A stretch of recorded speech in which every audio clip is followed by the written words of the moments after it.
আসসালামু আলাইকুম রহমতুল্লাহ। প্রিয় দর্শক, কেমন আছেন? আশা করি ভালো আছেন। প্রিয় দর্শক, এনটিআরসি এর নিবন্ধন সার্কুলার কবে আসবে? প্রিয় দর্শক, আপনারা জানেন যে এনটিআরসি এর সম্পূর্ণ নিয়োগ সিস্টেমটি চেঞ্জ করে ফেলেছে। তারা 200 নম্বরের এমসিকিউ পরীক্ষা এবং 20 নম্বরের ভাইভা নেওয়ার সিদ্ধান্ত নিয়েছে।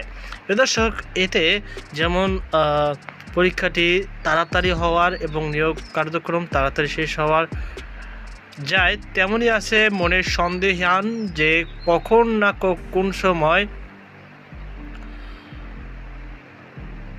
ডিভাইস চক্র কিংবা প্রশ্ন ফাঁসের মতো বিভ্রান্তিকর ঘটনা ঘটে।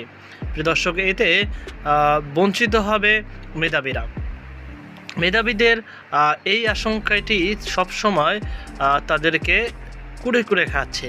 যাই হোক, আমরা যতটুকু তথ্য জানতে পেরেছি যে এনটিআরসি এর নিবন্ধন পরীক্ষা হওয়ার সম্ভাবনা সবথেকে বেশি, অর্থাৎ তাদের নিবন্ধন সার্কুলার হওয়ার সম্ভাবনা বেশি কোরবানির, অর্থাৎ ঈদের এবং কোরবানির মাঝেই।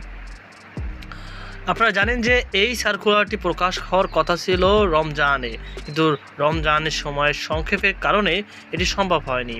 কিন্তু রমজানের শেষ হতে না হতেই ঈদের পরেই আপনারা জানেন এই সার্কুলারটি প্রকাশ হওয়ার কথা। তো এ বিষয়ে কর্তৃপক্ষ বলতেছে যে তারা খুব শীঘ্রই এই সার্কুলারটি প্রকাশ করবে। এপ্রিলের নাগাদেই এই সার্কুলারটি প্রকাশ হওয়ার সম্ভাবনা সব থেকে বেশি।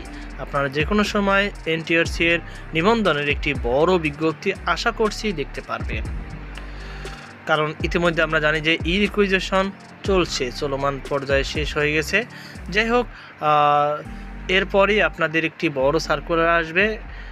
তো সকলে প্রস্তুতি নিন পরীক্ষার জন্য। আজকে পর্যন্তই। আল্লাহ হাফেজ।